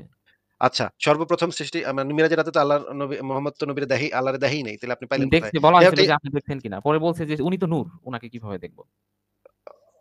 নূর তো দেখাই যাবে। আলো হইলে তো দেখাই যাবে। আলো হইলে দেখতে সমস্যা কোথায়? কিন্তু আপনাকে যে জিনিসটা বলেছিলাম যে আপনার যে সংজ্ঞাটা আপনি দিচ্ছেন যে আল্লাহ পাক তৈরিকারক, আল্লাহ পাক সৃষ্টিকর্তা না, তৈরিকর্তা। আ এক্সিস্টিং পদার্থ থেকে আল্লাহ পাক আচ্ছা তাইলে আরেকটা এই যে পদার্থে এখানে যে রূপান্তর করে। এই নূর জিনিসটা যে আপনি বলছেন, এই হ্যাঁ, জিনিসটা বলার মাধ্যমে আপনি ইসলামের যে মৌলিক আকীদা, শুধুমাত্র ইসলামের মৌলিক আকীদা না, সমস্ত ধর্মের মৌলিক আকীদাই আপনি নষ্ট করে দিছেন। কারণ ঈশ্বর কনসেপ্টটাই হচ্ছে সে কোনো কিছু ছাড়াই কোনো কিছু সৃষ্টি করতে পারে। এইটা হচ্ছে ঈশ্বরের কনসেপ্ট। এটা একদম আদিম যুগ থেকে এই পর্যন্ত এটাই চলে আসছে। আপনি বলছেন যে সে হচ্ছে আ এক্সিস্টিং প্রকৃতির জিনিসপত্র নিয়ে, উপাদানগুলা নিয়ে পরিবর্তন ঘটায়, সে তৈরিকারক। আপনি পুরা শুধুমাত্র যে ইসলামের আল্লাহর বাস মারছেন তা না, পুরা যাবতীয় যত ধর্ম পৃথিবীতে এই পর্যন্ত আছে এবং ভবিষ্যতে আসবে সমস্ত আচ্ছা ভাই, ঈশ্বরের বৌদ্ধ কি একটা ধর্ম? বাস মেরেছেন। বৌদ্ধ ধর্ম একটা নাস্তিকবাদী ধর্ম। এই যে তাইলে তো আপনি বৌদ্ধ ধর্মে তো আখিরাতের কোনো বিশ্বাসই নাই। তাইলে এটা ধর্ম কেমনে আছে, হইলো? আছে। বৌদ্ধ ধর্মের ভিতরে আখিরাতের বিষয়াদি আছে। গৌতম বুদ্ধ নিজে নাস্তিক ছিল। কিন্তু বৌদ্ধ ধর্মের ভিতরে পরকাল আছে, নরক আছে, নরকের শাস্তি প্রদান আছে। আপনি একটু পইড়া দেখেন ভাই গিয়ে, হ্যাঁ? আচ্ছা, বিষয় হইতেছে যে ইসলাম ধর্মের বিষয় যে হইতেছে ধরেন বিষয় ভাই বিষয় হইতেছে যে আপনি মানে কিছুই জানেন না। এটা হচ্ছে সবচেয়ে ইম্পোর্টেন্ট বিষয়। আপনি একেকটা জিনিস উত্থাপন করেন। যখনই আপনাকে ঠিক করে দেই, তখন আপনি আবার আরেকটা প্রসঙ্গে চলে যান। আপনি এরপরে যেই কথাগুলা এরপরে আর আপনার কোন কথা আমি শুনতেছি না। কারণ হচ্ছে আপনি সেই জিনিসের প্রমাণ দেখাতে পারেন নাই যে আল্লাহ পাক নূর সৃষ্টি করছে। আল্লাহ পাক সর্বপ্রথম কোন জিনিসটা সৃষ্টি করছে বলেন তো? সর্বপ্রথম কোন জিনিসটা সৃষ্টি করছে? নূর? না, আল্লাহ পাক সর্বপ্রথম সৃষ্টি করছে কলম। হ্যাঁ, কলম সৃষ্টি করছে, এটা বলা তাহলে আছে। নূর বললেন কেন? না, ভুল হয়ে গেছে আমার। আচ্ছা, জিনিসটা তো কলমকে মনে সৃষ্টি থাকে করার না। পরে কি বলল? কলমকে সৃষ্টি করার পর কি বলল? কলমকে বললেন যে লেখো, দুনিয়ার আদি হইতে অন্ত পর্যন্ত যা ঘটবে সবকিছু লেখো। তারপর কলম তাকে কি জিজ্ঞেস করল? কি লিখবো? ১ম এ কলম বলা হচ্ছে বলেছিল যে কি লিখবো? আর উত্তর হইছে আদি হতে অন্ত পর্যন্ত যা ঘটবে সবই লিখো। আচ্ছা, তার মানে সে কলমটা কি গায়েব জানে? কলমকে প্রোগ্রামিং করা হইছে হয়তো। কলমটা গায়েব জানে নাকি জানে না? সেটা জিজ্ঞেস করেছি। কলম তো অবশ্যই গায়েব জানে না। তো গায়েব না জানলে কলম লিখবে কিভাবে? মানে সৃষ্টিকর্তা কলমের ভিতর হয়তো প্রোগ্রামিং করে রাখছে। যেই প্রোগ্রামই করুক না কেন, তাকে যদি সেই জ্ঞানটা না দেয়া হয়, তাহলে সে প্রোগ্রামিং করে লাভ কি? সে কেমনে লিখবে? গায়েব ভবিষ্যতে কি হবে সেটা কি সে জানে কলমটা নাকি জানে না? না, কলম হয়তোবা একটা ম্যাথমেটিক্যাল প্রবলেম সলভ করছে যে আরে এত কলমকে তো জিজ্ঞেস করা বা কলমকে তো নির্দেশ দেওয়া হইছে মানে কিয়ামত পর্যন্ত যা হবে সবকিছু লিখে ফেলো। এটা তো কলমকে বলা হইছে, তাই না? হ্যাঁ। তাইলে কলমকে এই নির্দেশ দেওয়ার মানেই তো হচ্ছে কলম অলরেডি জানে যে কিয়ামত পর্যন্ত কি হবে। হ্যাঁ, হ্যাঁ, হ্যাঁ, অবশ্যই জানে। তাহলে কলম যদি না জানতো যে কিয়ামত পর্যন্ত কি হবে, তাহলে তো সেই নির্দেশ দেওয়ার কোনো অর্থই হয় না। তাই না? হ্যাঁ, সেটা তো অবশ্যই। তার কলম মানে অবশ্যই কলমটা তো জানে। গায়েব জানে নাকি? হ্যাঁ, জানে, গায়েব জানে। তাহলে মানে গায়েব যে জানে তাকে তো আল্লাহ বলে নাকি? এখন কাহিনী হচ্ছে যে স্রষ্টা মানে আমাদের বিশ্বাস এ ধরেন পার্সপেক্টিভ। আপনার যেহেতু শুধুমাত্র নাস্তিক এইজন্য ইসলামের আপনাদের ইসলামের পার্সপেক্টিভ আকিদা একরকম, আমাদের পার্সপেক্টিভ আরেক ইসলামের রকম। আকিদা তো এটাই যে গায়েব জানে সে আল্লাহ। আল্লাহ ছাড়া আর কেউ গায়েব জানে না। আমরা এখানে ভাই ২ টা আল্লাহর আল্লাহ পাককে বিশ্বাস না পাইতেছি। ধরেন আপনাদের কিন্তু আল্লাহর এখানে বিশ্বাস নাই যার ভাই কারণে কথার আপনাদের মাঝখানে কথা পার্সপেক্টিভ বলতেছেন আলাদা। কেন? কথার মাঝখানে কথা বলতেছেন কেন? হ্যাঁ, হ্যাঁ, এখানে বলেন। আমরা ২ টা আল্লাহ পাককে পাচ্ছি যে ২ টা সত্তা, যে ২ টা সত্তা গায়েব জানে। একটা হচ্ছে আল্লাহ পাক, আরেকটা হচ্ছে সেই কলমটা, যে কলমটা কিয়ামত পর্যন্ত কি হবে লিখে ফেলাইছে। এই যে গোঁজামিল দিতে গেলে, বাটপারি করতে গেলে এই মানে চিপা-চাপা দিয়ে এই সমস্ত মানে সমস্যা না ভাই, মানুষ তৈরি আপনাদের করে রাখে। সমস্যা মনে হচ্ছে কিন্তু আমরা যারা জঙ্গি আমাদের সমস্যা নাই। আপনারা তো জঙ্গি, আপনাদের সমস্যা কেমনে মনে হবে? আপনারা অন্ধবিশ্বাসী, আপনাদের সমস্যা কেমনে আমাদের মনে হবে? বিশ্বাস হচ্ছে যে জি, সৃষ্টিকর্তা কলমকে শিখাইছে। তারপরে ঠিক কলম আছে। লিখ যে শিখাক আর না শিখাক, যদি কলমটা গায়েব জানে, সেটা শিখাইছে এই কারণে নাকি কি কারণে, সেটা তো আমি আপনার কাছে জানতে চাচ্ছি না। যে কি কারণে ভাই এটা শিখাইছে বা ওটা আমরা কেমনে বুঝে শিখাইছে। নিচ্ছি যারা আমরা জঙ্গি আছি আমরা বুঝে নিচ্ছি। আমাদের সমস্যা হচ্ছে না। কিন্তু আপনাদের যেহেতু আল্লাহর প্রতি বিশ্বাস নেই যার কারণে কলম নিয়ে প্রশ্ন তুলতেছেন। কিন্তু মানে ইসলামের মৌলিক আকীদাই হচ্ছে আল্লাহ ছাড়া আর কেউ গায়েব জানে না। কিন্তু এখানে দেখা যাচ্ছে আল্লাহ ছাড়াও আরেকটা সত্তা আছে যেটা গায়েব জানে। নাইলে সে লিখলো কেমনে? সেই তাইলে তো আমরা কবেন সত্তাটা যে হইতেছে সেই ফেরেশতাও গায়েব কলমটা। জানে। কারণ ফেরেশতা এসে এমন কিছু কাজ করে গেছে যেগুলো গায়েব জানার মতোই। কোন ফেরেশতা গায়েব জানে না। জিবরাইল আলাইহিস সালাম বা এরকম এমন অনেক কিছু করে গেছে না যেগুলো না, কোন গায়েব ফেরেশতা জানার গায়েব মতোই। জানে না। না, একদম স্পষ্ট বলা আছে। কোরআন হাদিসে স্পষ্ট বলা আছে। কোন ফেরেশতাও গায়েব জানে না। গায়েব মানে শুধুমাত্র কোরআন আল্লাহ হাদিসে যতটুকু একটা জানান। কোরআন হাদিসে শুধুমাত্র একটা সত্তার কথাই বলা আছে যে গায়েব জানে, ভবিষ্যতে কি হবে সবকিছু জানে। আচ্ছা, নবীও তো অনেক প্রফেসি করে গেছে, তাই না? নবীও গায়েব জানে না। শুধুমাত্র প্রফেসি আছে না, নবীর আল্লাহর শত, শত প্রফেসি আল্লাহর আছে। সমকক্ষ শুধুমাত্র একটা, ইসলামের আকীদা হচ্ছে আল্লাহর সমকক্ষ। ওই কলমটা শুধু আছে যে আচ্ছা, গায়েব নবীর জানে। যে প্রফেসি আছে এটা কি জানেন? আরে অবশ্যই নবীর জানেন। প্রফেসি নিয়ে তো কথা এখন বলতেছি না। না, না, গায়েব আল্লাহর জানার বিষয়টা, সমকক্ষ গায়েব জানার বিষয়টা। আল্লাহর সমকক্ষ ভবিষ্যতে কি হবে সেটা আল্লাহর সমকক্ষ শুধুমাত্র একটা সত্তা। ইসলামে ওই একটা জিনিসই জানে, সেটা হইতেছে ওই কলমটায়। তার মানে কলমটাও গায়েব জানে, আল্লাহও গায়েব জানে। নাইলে কলমটা লিখলো কেমনে? যদি গায়েবটা সে না জানতো তাহলে সে লিখতো কথাও বা বলল কেমনে? আল্লাহরে আবার জিগাইলো কেমনে যে ভাই কি লিখবো ভাই আমারে কন। এরকম একটা কি আয়াত আছে সূরা আলাকে যে আল্লাহ যে আল্লামা বিল কালাম যিনি মানুষকে কলম দিয়ে শিক্ষা দিয়েছেন। আল্লামাল ইনসানা মা লাম ইয়ালাম। তাহলে তো মানুষ তা সে জানতো তাহলে না। তো সেই কলমটাও একটা আল্লাহ হইল, তাই না? আপনাদের যে আকীদাতে ২ টা মানে আল্লাহ দিলে আমাদের যে মানে আমরা যারা জঙ্গি আছি আমাদের বিশ্বাসটা আমাদের যে পার্সপেক্টিভ বা আমাদের যে দৃষ্টিকোণ সেই দৃষ্টিকোণ থেকে আমরা যেটা মনে করি যে সৃষ্টিকর্তা ১ম এ কলমকে শিখাইছে বা কলমকে মেশিন লার্নিং যেরকম কাজ করে ঐরকম ভাবে কলমকে সৃষ্টিকর্তা আগে মানে লার্নিং করছে আরকি, শিখাইছে, প্রচুর পরিমাণে শিখাইছে। তো শিখানোর পরে কলমটাই অনেক বুদ্ধিমান হয়ে গেছে। যার কারণে সৃষ্টিকর্তা কলমকে বলছে যে এই পৃথিবীর আদি হতে অন্ত পর্যন্ত তুমি একটা ম্যাথমেটিক্যাল প্রবলেম এর সলিউশন করো। সে একদম সরল অঙ্ক করে দিছে। ও আচ্ছা। ঠিক আছে, কিন্তু এটা তো জানে তো, যে কারণেই হোক সেটা তো জানে তো কলমটা কিয়ামত ওইটাই তো পর্যন্ত কি আমাদের হবে। জঙ্গিদের কোন সমস্যা নাই। আমাদের অসুবিধা নেই। আলহামদুলিল্লাহ অনেক ঠিক আছে, সুন্দর। ঠিক আছে, সঠিক ঠিক আছে, বলছে। ঠিক আছে, ঠিক আছে। আপনি যেদিন এই যে আল্লাহ পাক যে তৈরিকারক এই জিনিসটা আপনি যেদিন যে বাদবাকি প্রমাণাদি থাকবে সেদিন নিয়ে এসেন, আমরা সেদিন কথা বলব। ঠিক আছে জঙ্গি ভাই, আপনি কি ইসলামের যে অন্যান্য বিষয়াদি আছে যেমন ধরেন এই যে আপনারা একটু আগে যাকে একটা প্রশ্ন করলাম যে গনিমতের মাল যে আপনারা নিয়ে আসেন, আপনি জিজ্ঞেস করেছিলাম যে আপনাদের কি ভাই লজ্জা লাগে না? এটা নিয়ে কি আপনি কিছু বলবেন? হ্যাঁ, অবশ্যই, অবশ্যই অনেক কিছুই বলার আছে। যদি আচ্ছা, সময় আপনি দেন। এই প্রশ্নটার উত্তর দেন। মনে করেন আপনি ছোটবেলা থেকে গোপাল নামক একটা বন্ধু ছিল আচ্ছা, স্কুলে আপনার হিন্দু। গনিমতের কথাই বলি। একটু কথাটা গনিমত শুনেন, প্রশ্নটা শুনেন আগে, প্রশ্নটা শুনছি, শুনেন। আমি শুনছি গোপালের মায়ের আচ্ছা। রেখে আপনি দাসী হিসেবে সেক্স করবেন কিনা, তাই না? হ্যাঁ, হ্যাঁ, বলেন তাইলে ঠিক আছে। তাহলে তো শুনছি উনি তো বলেন। আমার ভাই উত্তর দিয়ে গেছে যে আমার যদি অপছন্দ হয় তাহলে আমি আমার আরেক ভাইরে দিয়ে দিবো। আমার জঙ্গি আরেক ভাই আছে। ভাই তুমি নাও আমি নিব না। দিয়ে দিবো সমস্যা নাই। নবীও এই কাজ করছে। মানে আপনার কোন নৈতিক বোধ হইতেছে না, ফিল করতেছেন না আপনি। এখন আমি গনিমতের মাল নিয়ে একটু কথা বলি। হ্যাঁ, বলেন। এই যে আপনার যে দাদা ভাইরা মানে ইউএস আর্মি যে ইরাকে এসে এতগুলা গনিমত নিয়ে গেল, আফগানিস্তান থেকে এতগুলা গনিমত নিয়ে গেল, সোমালিয়া থেকে, ইরাক থেকে একটু এগুলার গনিমত প্রমাণটা মনে দেখান। হয় না? একটু প্রমাণটা দেখান যে গনিমত নিয়ে গেছে, তাদের সাথে সেক্স করছে। একটু প্রমাণটা দেখান। ইরাকের মেয়েদের সাথে ইউএস আর্মি সেক্স করে নাই? আবু একটু গারিব প্রমাণটা কারাগার, দেখান। বাগরাম কারাগার, গুয়ান্তানামো একটু বে প্রমাণ কারাগার এগুলো দেখান। সম্পর্কে একটু আপনার কোন ধারণা নাই? একটু প্রমাণ দেখান এবং এই জিনিসগুলা যে আমেরিকার কনস্টিটিউশনে বৈধ, জাতিসংঘে এইগুলাকে বৈধতা দেওয়া হইছে আরে যে ভাই আপনাদের এই যে জাতিসংঘের হিউম্যান রাইট বা ভাই আমার ইন্টারন্যাশনাল কথাটা তো ডিক্লারেশন অফ শুনবেন হিউম্যান আগে। রাইট কথাটা এগুলা তো কথাটা তো হচ্ছে আগে গিয়া কথাটা তো আগে শুনবেন। শেষ করতে তো দিবেন কথাটা। হ্যাঁ, বলেন। আমি আপনার কাছে জানতে চাচ্ছি যে জাতিসংঘের কোন একটা আইনে জিনিসটা বলা আছে যে তোমরা গনিমতের মাল হিসেবে মাইয়া-মুইয়া তুইলা আনতে পারো। আইনে ওদের সাথে একটু সেক্স-টেক্স করতে পারো। এই রকমের কথা কোন জাতিসংঘের কোন মানে নিয়ম কানুনে, আইন কানুনে বা আমেরিকার কোন আইন কানুনে যদি বলা থাকে সেই আইন কানুনটা আমাদেরকে দেখান। যদি হ্যাঁ, আইন বলি। কানুনে এটা কথার মাঝখানে কথা না। যদি আইন কানুনে সেটা না থাকে, তাইলে তো তারা আইন বহির্ভূত কাজ করছে। যদি কেউ এটা কইরা থাকে তাহলে তো আইন বহির্ভূত কাজ করছে এবং সেটা তথ্য প্রমাণ দিয়ে তার বিরুদ্ধে মামলা করা যেতে পারে। তার বিরুদ্ধে মানবতা বিরোধী অপরাধের দায়ে তাকে অভিযুক্ত করা যেতে পারে। সে আইন বিরোধী সম্পূর্ণ বেআইনি অন্যায় কাজ করছে। এটা তো যদি আইনে এটা বলা থাকে যে তোমরা করতে পারো, তাইলে তো তাইলে আপনার দেখাইতে হবে যে আইনে এটা বলা আছে, আমেরিকার আইনে বলা আছে তোমরা আ যুদ্ধে জিতলে মাইয়া-মুইয়া আইনা একটু গনিমতের মাল হিসেবে রেপ-টেপ করতে পারো। এটা আপনি আইন থেকে দেখাইবেন। হ্যাঁ, আর বলি। যদি আইন থেকে দেখাতে না পারেন, আইনে যদি কথা থাকে উল্টা কথা লেখা যে না এই কাজ করলে তারা মানবতা বিরোধী অপরাধী, তাদেরকে শাস্তির মুখোমুখি করতে হবে। তাহলে তো জিনিসটা সলিউশন হয়েই গেল যে এটা তো আইন বিরোধী কাজ যদি কইরা থাকে। মনে করেন ইরাকে গিয়া কোন একটা আমেরিকান সোলজার এই কাজটা করছে। এটা যদি আপনার কাছে সেই প্রমাণটা থাকেও, তাহলেও তো সেটা আইন বহির্ভূত হবে। এবং সেই যেই ব্যক্তি এই কাজ করছে সে শাস্তিযোগ্য অপরাধী হবে। তাকে শাস্তি প্রয়োগ করা হবে যদি জিনিসটা প্রমাণ করা যায়। তাকে সেনাবাহিনী থেকেও বরখাস্ত করা হবে এবং তাকে জেল জরিমানা সহ অনেক ধরনের শাস্তির ব্যবস্থা তার জন্য অলরেডি আমেরিকার কনস্টিটিউশন, জাতিসংঘের আইন, জেনেভা কনভেনশন এগুলা এনশিওর করতেছে। তাইলে আপনি কিভাবে বললেন যে ভাই আমেরিকাতে তো হয়? হ্যাঁ, পৃথিবীর সব দেশেই এটা হইতে পারে। পৃথিবীর যেকোনো জায়গাতেই এটা হইতে পারে। কিন্তু যদি হয় সেটাকে আমরা সেটা হচ্ছে মানবতা বিরোধী অপরাধ এবং সেটা শাস্তিযোগ্য অপরাধ হিসেবে আমরা সেখানে গিয়ে বিচার করতে পারবো তাদেরকে। কিন্তু আপনার ধর্মে এটা আইনগতভাবে বৈধ। শরিয়া আইনে এটা সম্পূর্ণভাবে বৈধ হালাল এবং আইনগতভাবে আপনার আল্লাহ এবং আপনার নবী এটাকে বৈধতা দিয়ে গেছে যে তোমরা হ্যাঁ, দিয়ে গেছে। করতে পারো। তাইলে একটা আমেরিকাতে আইনগতভাবে অবৈধ আমি অনেক হ্যাপি যে নবী এই আইনগুলা করে গেছে আলহামদুলিল্লাহ।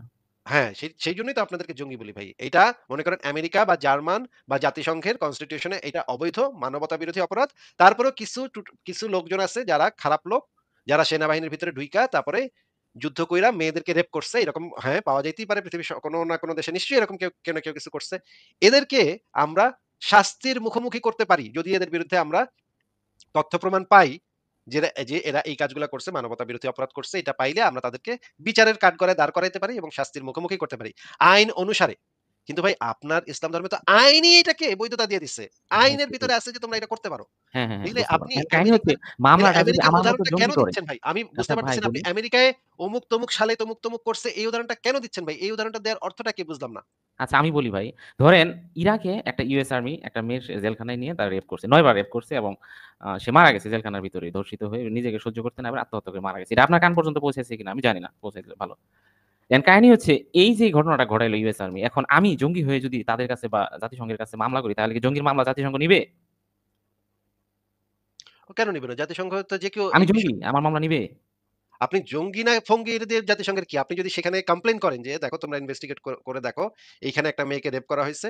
তাহলে অবশ্যই সেটার একটা না তদন্ত ভাই হবে। ওরা জঙ্গিদের কথা শুনে না। জঙ্গিদেরকে পাইলে হত্যা করবে তারা। আমাদের কথা শুনবে কেন? আমাদের পাইলে তো হত্যা করবে। জাতিসংঘে তো আপনাকে জানতেও চাবে না কে অভিযোগ করছে। জাতিসংঘে আপনি বেনামে অভিযোগ করতে পারেন। মানে তাদের সিআই কি হাওয়া খাওয়ার জন্য বসে আছে? আরে সিআইএ তো জাতিসংঘের না। কি বলদ নাকি ভাই আপনি? আচ্ছা ধরলাম জাতিসংঘে অবশ্যই তো গোয়েন্দা ব্রাঞ্চ আছে। জা জাতিসংঘের গোয়েন্দা ব্রাঞ্চ এরকম কিছু করে না। জাতিসংঘের গোয়েন্দা ব্রাঞ্চের আচ্ছা এই তা যে সিআইএ, ইনভেস্টিগেশন তো মোসাদ অবশ্যই করে তাই না? যে সিআইএ, আবেদনটা কে মোসাদ করবে? এরকমের কোন মানে গোয়েন্দা সংস্থা জাতিসংঘের নাই। জাতিসংঘের মানে আছে, সংস্থা আছে, ইন্টেলিজেন্স সার্ভিস আছে। কিন্তু তাদের কাজ এগুলা না। কিন্তু আপনাকে বলেছি যে আপনার কাছে আপনি জঙ্গি হন, ফঙ্গি হন, মঙ্গি হন, যাই হন, জাতিসংঘ তো এটা দেখতে যাবে না। জাতিসংঘে আপনি কমপ্লেইন করলে জাতিসংঘ একটা কমিটি তৈরি করে দিবে। সেই কমিটি সেই জিনিসটা ইনভেস্টিগেট করে দেখবে। এইটা জাতিসংঘে যে কেউ গিয়ে কমপ্লেইন করতে পারে এই সমস্ত এই যে যুদ্ধাবস্থায় যখন আপনারা ২ টা দল যখন ২ টা দেশ যখন যুদ্ধ করতেছে, সেই সময় যে কেউ গিয়ে সেই জাতিসংঘের ইসে গিয়ে অভিযোগটা করতে পারে। এবং আপনি যদি তাদেরকে কিছু প্রমাণাদি দেখাতে পারেন, কিছু ভিডিও ফুটেজ, কিছু ধরে নিয়ে যাওয়ার কিছু এগুলা দেখাতে পারলে অবশ্যই সেটার জাতিসংঘে বিচার হবে এবং অলরেডি জাতিসংঘ থেকে অনেক আমেরিকান সোলজারের বিচার পর্যন্ত হইছে। হাজার, হাজার এরকম ঘটনা আছে যাদের বিচার হইছে, যাদেরকে সেনাবাহিনী থেকে বরখাস্ত করা হইছে। বা আমেরিকাতে প্রচুর সেনাবাহিনীর সদস্য আছে যারা বরখাস্তকৃত এই সমস্ত কাজ। ভিয়েতনাম ওয়ারে প্রচুর পরিমাণে আমেরিকান সোলজারকে বরখাস্ত করা হয়েছে পরবর্তীতে মানবতা বিরোধী অপরাধের কারণে। এবং আমেরিকান সুপ্রিম কোর্ট থেকে তাদের বিরুদ্ধে শাস্তিমূলক ব্যবস্থা নেওয়া হয়েছে। কারো ৫ বছর, কারো ১০ বছর জেল হইছে, জরিমানা হইছে। অনেক সেনাবাহিনীর সদস্য সাফার করছে পরবর্তীতে। আকাম-কুকাম করছিল ভিয়েতনামে গিয়া। আকাম-কুকাম কইরা ফেরত আইসা তখন গিয়া ধরা খায়া গেছে। American Supreme Court, high court তাদেরকে এক্কারে বাঁশ মেরা একেবারে লাল করে দিছে। এরকম তো অসংখ্য ঘটনা আছে। আপনি একটু সার্চ করেন না? সার্চ করে দেখেন। এখন বলি ভাই, এখন কাহিনী হচ্ছে যে আমরা যারা জঙ্গি হয়ে গেছি, আমরা যারা আল্লাহকে এক আল্লাহ বিশ্বাস করি, আল্লাহকে রব মানি, আমরা জঙ্গি। সুতরাং আমরা আপনাদের কাফের মনে করি। আর কাফেরদের কাছে আমরা কোন বিচার নিতে যাব না। ও আচ্ছা। তাইলে যদি বিচার নিয়ে নিতে না চান তাইলে তো আর অসুবিধা সুতরাং নেই। তাইলে কাফেররা আমাদেরকে পাইলে যা ইচ্ছা তাই করে করুক, অসুবিধা নেই। আমরাও কাফেরদেরকে পাইলে যা ইচ্ছা তাই করব। এটাই হলো আমাদের নীতি। এক্ষেত্রে আমরা নবীর এটাই দেওয়া হচ্ছে নীতি। নীতিগুলোকে অবলম্বন করব। আমাদের নীতি স্পষ্ট। আচ্ছা। তার মানে আপনারা ওই যে ওই কাজই করবেন আরকি। আপনারা কাফের, আমরা ইমানদার। শেষ। এটা একটা পারপেচুয়াল লড়াই। ঠিক আছে? এই লড়াইয়ে হয় আপনারা জিতবেন, নয় আমরা জিতব। মাঝখানে কোন কিছু নাই। মানে আপনারা ওই যে রেপ করা থামাবেনই না। কোন অবস্থাতেই না, না, থামবেন এটা না। তো আমাদের নবী যেভাবে করেছে আমরা ওইভাবে যুগ, যুগ ধরে করে যাবো। এটা চলতেছে। এটা অনন্তকাল ধরে চলবে। অসুবিধা নাই। ও তাইলে তো ভাই আপনার আপনারাও তাইলে করেন। আপনারা তো এই যে আফগানিস্তানে করছেন তো। ইরাকে তো করছেন, সোমালিয়াতে হ্যাঁ, করছেন। ইরাকে যারা করছে তাদেরকে আমরা শাস্তির মুখোমুখি করি। হ্যাঁ? আপনারা এই শাস্তির ব্যাপারটা। মুখে করেন। আপনাদের কাছে আমরা তো বিচারে নিয়ে যাবো না। আপনারা কাফের। আপনার কাছে কি বিচার নেয়া? জঙ্গির বিচার যদি করবেন আপনারা নাকি বিচার আমরা? নিয়ে না আসলেও যদি এরকমের কেউ আমরা কখনো প্রমাণ পাই, আমরা অবশ্যই আন্তর্জাতিক মানবাধিকার আইনে তাদের বিরুদ্ধে অবশ্যই আমরা বিচার করব। এই যে গাজা কেউ মুসলমানদের সাথে আপনার দাদা কেউ ভাই বেনিয়ামিন নেতানিয়াহু কি সেটা করল? কোন ধর্মের মানুষের সাথেই এই ধরনের কাজ করা যাবে না। কোন মানুষের সাথেই এই ধরনের কাজ করা যাবে না। আচ্ছা ভাইয়া, এই যুদ্ধের যে পর আপনার দাদা যে গাজারে ধ্বংস করে দিল, এটা কি ঠিক করলো কন্ত কে দেখি? আমার দাদা? কে? Benjamin Netanyahu. বেনিয়ামিন নেতানিয়াহু আমার দাদা হইলো কেমনে? ওহিও তো নাস্তিক, আপনিও নাস্তিক। ভাই, ভাই। এই নাস্তিক কিনা আমি তো জানি না। আচ্ছা নাস্তিক হইতে পারে বেনিয়ামিন নেতানিয়াহু এটা মানে নাস্তিক হওয়ার আরে সম্ভাবনাই ভাই, বেশি। আদর্শ তো এক। মূল যে এনার্জি ওটা তো একই। আপনার যে এনার্জি তারও তো এনার্জি একই। মানে আত্মার যেই আরকি ভাইব্রেশন সে ওটা একই। সে সে যদি কোন যুদ্ধাপরাধ করে তাহলে তার বিচার হবে। যদি যুদ্ধাপরাধ না করে তাহলে ঠিক আছে। তাহলে আপনাদের আরে মতো ভাই, জঙ্গিদের আপনারা কাফের। আপনার আপনাদের কাছে মতো আমরা বন্দুকের পিছনে নিয়ে আপনাদের যাব। মতো জঙ্গিদের যদি পাছায় মানে মানে মোহাম্মদরে ঢুকায় দেয় তাহলে তো ঠিকই আছে। তাহলে আল্লাহু আকবার এই কইরা যে দিতেছে দেখেন, এই যে আপনাদেরকে। বেয়াদবের মতো কথা বলতেছেন। এখন যদি এই যে আমরা যাই আপনার কাল্লা কাইটা দিই, কন যে কি অপরাধ? আপনাদেরকে যদি আপনাদের মতো জঙ্গিদেরকে যদি আল্লাহু আকবার কইরা দেয়, তাহলে তো এটা ভালোই করতেছে এটাই তো বেঞ্জামিন কথা রে নেতানিয়াহু ভাই। ভালোই করতেছে। আমরা আপনাদেরকে হত্যা করব, আপনারা আমাদেরকে হত্যা করেন। করতে, করতে যে টিকে আমি তো যায়। বলেছি আপনাদের মতো জঙ্গিদের যারা আপনারা এই ধরনের মন মানসিকতা পোষণ করেন, আপনাদের মতো জঙ্গিদের যদি আল্লাহু আকবার কইরা দেয় বেঞ্জামিন নেতানিয়াহু, তাহলে তো ভাই মাশাআল্লাহ তাহলে তো সেটাই তো আল্লাহর কথা কাছে রে চলে ভাই। যাবেন। মাশাআল্লাহ, আপনারাও কোন, আমরাও কইতেছি। হ্যাঁ, কিন্তু কোন অবস্থাতেই কোন মেয়েকে ধর্ষণ করবে এই কারণে আপনাদের বাসায় ঢুইকা আপনাদের মাইরা এখন আপনাদের আমরা যদি মা-বেটিকে আপনাদের মা-বোনদেরকে পাই, সেক্ষেত্রে আমরা কি করব? এই নীতি কিন্তু স্পষ্ট বলে দেওয়া আছে। দাসী বানাবো, শেষ। সেইজন্যই তো আমাদের জিজ্ঞেস করেছি যে মা-বোনদেরকে আপনারা পাইলে কি করবেন? সেইজন্যই তো জিজ্ঞেস করেছি যে মানে গোপালের মাকে যদি আপনি পান তাহলে আপনি করবেন আরকি নাকি? সেটাই তো কথা। আপনাদের মা-বোনদেরকে আমরা পাইলে দাসী বানাবো, শেষ। এক কথায় শেষ। আমার আমাদের মা-বোনকে আপনি মা-বোনদেরকে দাসী আপনারা বানাবেন। পাইলে কি করবেন? জেলখানায় নিয়ে দিনের পর দিন ১০ জন ১২ জন করে ধর্ষণ করবেন। আবার পানি এটা খাইতে কই চাইলে পাইছেন মুখে যে আমরা পটকা যে তুলে এটা দিবেন। করব এটা কই পাইছেন? আমরা যে এটা করব এটা কই পাইছেন আপনি? হ্যাঁ, এটা আবু গারিব কারাগারে ইউএস আর্মি করেছে। এটা আরে আপনি আমরা কাগজে আপনাকে তো প্রুফ সেটা আমি হবে? বললাম এতক্ষণ ধইরা যে এরকম যদি কারোর কোনো প্রমাণ পাওয়া যায় তার তো বিচার হয়। ওই ঘুরে, ঘুরে কথা তো ওইটাই। আপনারা মুমিনদের কি বিচার করেন? আপনাদের বিচার হইতেছে আপনাদের মতো সমমনা যারা আছে তাদের সাথে যদি অন্যায় করে, তাদের ক্ষেত্রে এই নীতি। আমার দেখছেন ভাই জঙ্গিদের ক্ষেত্রে দেখছেন এই এর নীতি নিতে মাথায় হবে কিছু নাকি? ঢুকতেছে না। এই মুমিনের মাথায় কিছু ঢুকতেছে না। আমি যে এতক্ষণ ধরে বললাম যে যদি আমেরিকা বা জাতিসংঘ বা জার্মানি বা যেকোনো সোলজার যদি এই কাজ করে তাহলে তাদের এটা আইনগতভাবে নিষিদ্ধ। এটা শাস্তিযোগ্য অপরাধ। পৃথিবীর যে আচ্ছা, কেউ এটা যাই করুক হোক, তার আপনারা বিচার যারা হবে। কাফের আছেন, সে কাফের বলতেছে আপনারা আপনারা তো আপনাদের করবেন। নীতি আমি নিয়ে কোথায় থাকেন। বললাম যে আমরা করব? আচ্ছা ভাই, আপনি তো আপনাদের বলতেছেন জাতিসংঘের যে নীতি আছে। আপনি তো বলতেছেন আপনি করবেন। আপনারটা তো আপনি বলতে পারেন আপনি করবেন। আমি যে করব কি করব না সেটা তো আপনি কইতে পারেন না ভাই। আচ্ছা, সেটা তো ওই আমি বলব। আপনারা আপনাদের জাতিসংঘের যে নীতি আছে সেটাই তো মানবেন, তাই তো? অবশ্যই জাতিসংঘের নিয়ম হচ্ছে হ্যাঁ, জেনেভা হ্যাঁ, হ্যাঁ, কনভেনশনে সেটাই, বলা আছে সেটাই। কোন যুদ্ধবন্দী নারীর শরীরে আমরা টাচও করতে পারব না হ্যাঁ, হ্যাঁ, কখনো। সেটাই। বাস্তবতা আমরা দেখছি কি করেন না করেন। এখন কাহিনী আরে হচ্ছে যে বাস্তবতা যদি কেউ করে তাইলে সে তো অন্যায় করছে, অপরাধ করছে সেটা তো আমরা এগ্রি করতেছি যে হ্যাঁ, যদি এটা কেউ করে তা সে অন্যায় করছে, তার একটা বিচার হইতে হবে। সেটা আমি আচ্ছা বলতেছি কইরেন না? ভাই, আপনারা বিচার কইরেন ভাই। আমাদের কাছে কি লাগেন কেন? বলদ আমরা দেখছেন, মুমিনরা যা কি ইচ্ছা তাই বলদ করুন। দেখছেন, আপনারা কাফেররা যা ইচ্ছা তাই করেন। করেন গে, অসুবিধা কি? দেখছেন ভাই কি বলদ দেখছেন। আচ্ছা ভাই আপনার চেহারাটা এখন একটু দেখান লাগবে ভাই। চেহারাটা না দেখে কথা বলতে পারতেছি না। আপনার চেহারার ক্যামেরাটা একটু অন করেন ভাই। না আমি তো করেন, করেন। ডেস্কটপ দিয়ে কথা বলতেছি, ক্যামেরা নাই। আমি ক্যামেরা মোবাইল আছে, দিয়ে ক্যামেরা আছে। না, আপনার ডেস্কটপ ভাই, ক্যামেরা আছে। ডেস্কটপ ক্যামেরা আছে। ডেস্কটপেও আপনার ক্যামেরা আছে তো। এই যে আমি না, দেখতেছি ডেস্কটপে তো। ক্যামেরা আমি করি নাই এখানে বসাই নাই। মেসেজ দিছে আমাকে ক্যামেরা আপনার আছে। আমি দেখতে না, পেতেছি না, তো। না ভাই আসলে আমি স্ক্রিনশট দেখায় দিই তাইলে বুঝতে পারবেন ক্যামেরা নাই। মিথ্যা কথা বইলেন না ভাই। আপনার চেহারাটা দেখেন সত্য নাই। কথা বলতেছি আমি আপনার সাথে ধোঁকাবাজি করি। আমি যুদ্ধ করতেছি নাকি আপনার সাথে মিথ্যা কথা আচ্ছা প্রতারণা তাইলে করব। আপনাকে তাইলে যদি আপনি ক্যামেরা না দেখেন, নেক্সট যেদিন যুক্ত হবেন, মোবাইল দিয়ে যুক্ত হবেন, আপনার চেহারাটা আমি একটু দেখতে চাই। ঠিক আছে? হুম। আচ্ছা ভাই আমি যে কথাগুলো বললাম সত্য কথা। আর কাহিনী হলো আপনার এই সাধারণ মুমিনদের সাথে কেন কথা বলেন? তারা মূল বিষয়টাই বুঝে না। তো তাদের সাথে কথা বলে আপনারা কি মজা পান কোন তো দেখে? হ্যাঁ, মূল বিষয়টা তো আপনি তো বইলা গেলেন আজকে। ভালো লাগলো। আপনার একটু কাইটা আমরা আপলোড দিব না YouTube এ যে আপনারা আসলে কি আচ্ছা বলতে সাধারণ চান। মুমিনদের সাথে আপনারা কথা বলে কি মজা পান? আমার কথা হচ্ছে এটা। এই যে আপনিও তো সাধারণ মুসলমান ভাই। আপনি তো সাধারণ জঙ্গি আরকি। ইসলামের সাধারণ একজন জঙ্গি, তাই না? না, না আপনি তো যারা অসাধারণ এই যে বোকা-শোকা লোক আসে যারা মূল ভাই বিষয়টা বুঝে না। আপনি তো অসাধারণ কোন ব্যক্তি না ভাই। আপনিও সাধারণ। সবাই সাধারণ কিন্তু তারপর মূল বিষয়টা বুঝা আর না বুঝার বিষয় আরকি। হ্যাঁ, মানে সেটা মূল তো আপনি কেসটা আজকে কি? বুঝাই দিলেন যে অসুবিধা নেই। আমি ঈমান আর বুঝতে কুফরের পারলাম। যে মূল কেস সেই কেসটা কি এই জিনিসটা কিন্তু সবাই বুঝে না। মুমিন আল্লাহ এক আল্লাহয় বিশ্বাস করে এবং নবী যা করছে না জাইনে সমর্থন করে কিংবা জাইনাও টুকটাক সমর্থন করে। কিন্তু আসল ঘটনা কিন্তু তারা বোঝে না। অধিকাংশই সোজা আসল কথা। ঘটনাটা কি? তাহলে বলেন আপনি বইলা দেন। আসল কথা তো এটাই যে পুরা পৃথিবীর মানুষরা ২ ভাগে বিভক্ত। এক পক্ষে হলো জঙ্গি আরেক পক্ষ হলো কাফের। জঙ্গিরা কাফেরদের সাথে যুগ, যুগ ধরে যুদ্ধ করে যাইতেছে। এবং ২ পক্ষই মোটামুটি মানে এক পক্ষ একবার জঙ্গিরা জিতে যেমন আমরা ৭ম শতাব্দীতে জিতে গেছিলাম। আপনাদেরকে একেবারে সেই গণধোলাই দিছি, তাই না? তারপরে আস্তে, আস্তে গণধোলাই আমাদের না, শক্তি গণহত্যা করছেন আরকি। গণহত্যা করছেন। সেটাই হ্যাঁ। আরকি আমরা রুম পারস্যের একেবারে হোগা মেরে দিছি। কথা বুঝেন নাই? আচ্ছা, আচ্ছা। তারপরে আমাদের শক্তি আরেকটু বাড়ছিল। মোটামুটি ১৫ শতাব্দী পর্যন্ত আমাদের এনার্জি হিউজ ছিল। তারপর আস্তে, আস্তে কমে কাফেরদের শক্তি একটু তারপরে বেড়ে গেছে। তখন তখন আপনাদের হোগার কি হইছে এই সময়? আস্তে, আস্তে আমাদের হোগায় আপনারা মারছেন। মোটামুটি আ ৫০০ বছর ধরে মেরে আসতেছেন। তো আ এখন পরিস্থিতি আরো ভয়াবহ। তবে আপনাদেরকে হোগা মারার জন্য আবার প্রস্তুতি নিতে আছি ইনশাআল্লাহ। ঈসা আলাইহিস সালাম আসতেছে। একদম চূড়ান্ত হোগা আসতেছে না? মাইরা আপনাদেরকে দুনিয়া থেকে বাইর করে দিব ইনশাআল্লাহ। কিন্তু এই সময় তো আপনারা ঘোড়ায় করে দৌড় দিবেন এটা তো হইব না। এখন তো না, ভাই না ভাই অস্ত্র। ঘোড়ায় করে বলা আছে কিন্তু আল্টিমেটলি পরিস্থিতি ওরকমই যাবে ইনশাআল্লাহ। আমাদের রাসূল সাল্লাল্লাহু আলাইহি ওয়াসাল্লাম যা বলছে সেটাই ঘটবে। আপনারা যতই লাফালাফি চুদান হবে না ভাই, হবে না। কিন্তু আপনি মনে করতেছেন এখন আবার ওই যে গাধার পিঠে উইঠা আপনি দৌড় দিবেন। না, না, না কাফের এইগুলা পক্ষে বাদ দেন। করতে এই এটা এখন ধরনের সম্ভব। উল্টাপাল্টা এখন মেটাফরিক্যাল কথা বাদ দেন। ঠিক আছে? ট্যাংকের সাথে আপনার ওই আচ্ছা, গাধার পিঠে আচ্ছা গাছ ধরে তালেবানরা কি? আচ্ছা কোন তালেবানরা কি এই গাধার পিঠে চড়ে যুদ্ধ করছে ইউএস আর্মির সাথে? তালেবানরা তো এটা তো মানে আপনার নবী তো বইলা গেছে, ভবিষ্যৎবাণী কইরা গেছে যে আরে আপনাদের নবী বইলা গেছে, নবী তার মতো করে ইমাম বইলা গেছে। মেহেদী ওটাই ঘোড়ায় ঘটবে করে আসবো। ইনশাআল্লাহ। ইমাম মেহেদী ঘোড়ায় করে আসবে এটা কইছে না? না ইমাম মাহাদী ঘোড়ায় করে কে বলছে এটা? আপনি হাদিস না আ জাইনা উল্টাপাল্টা কথা আরে বলেন কেন? হাদিসের ভিতরে আছে ইমাম মেহেদী হ্যাট ঘোড়ায় করে আসবে। উল্টাপাল্টা কথা কয়। হ্যাঁ, আপনি জানেন না। আপনি না জেনে কথাবার্তা বলেন। আপনার আরে কাছে ভাই তো আমি আমি পড়ছি দলিলই নাই। কিতাবুল ফিতান কি আপনি পড়ছেন সম্পূর্ণ নঈম বিন হাম্মাদের? আমি সব কিতাবই পড়ছি। হুম, সব আপনি যে কিতাবই পড়ছেন। কিতাবের নামও শুনেন নাই সেই কিতাবও আমি পড়ছি। আচ্ছা পড়ছেন ভালো অনেক কিছু পড়ছেন। কিন্তু কাহিনী উল্টাপাল্টা কথা বলেন কেন? ইমাম মাহাদী কি আপনার যে করবে? জেরুজালেমে যে গেটের কাছে যখন ইমাম মেহেদী এসে খাড়াইবো তখন কিসে কইরা নাম বসে? জেরুজালেমের গাড়ি ইমাম মাহাদী ঈসা আলাইহিস সালাম। আর এই ইমাম মেহেদী জেরুজালেমের গেটের সামনে আসবো। জেরুজালেমের গেটের সামনে ঈসা আলাইহিস সালাম আসবে। ইমাম মাহাদী কেন? আচ্ছা ঠিক আছে আপনার আমি পরে বের করে দেখাবো। তাইলে এখন আপনাকে আমরা বিদায় জানাই। আপনার কথা শুনলাম। জঙ্গি ভাইটি। ঠিক আছে ভালো থাকেন তাইলে। আচ্ছা ভাই আ কি আর বলব আপনারা থাকেন আপনাদের মতো আমরা আমাদের মতো থাকি ইনশাআল্লাহ। যুদ্ধ ভাই আছে গাজওয়াতুল হিন্দের অপেক্ষায় আছি ইনশাআল্লাহ ভাই অপেক্ষায় হ্যাঁ, আছি। হ্যাঁ, হ্যাঁ করেন আপনারা তেল মালিশ করেন, হ্যাঁ? জায়গায় তেল মালিশ করেন। তেল মালিশ গাজওয়াতুল যারা হিন্দে করে আপনাদের দেয়া হবে। গাজওয়াতুল হিন্দে আপনাদেরকে পেছন দিয়ে ভালো করে দেয়া হবে। আপনারা নিজেদের ওই জায়গায় তেল ভালো করে মালিশ করেন। কারণ পরে তো খাইতে হবে আপনাদের ওইখানে। ঠিক আছে পরের জনকে যুক্ত করি।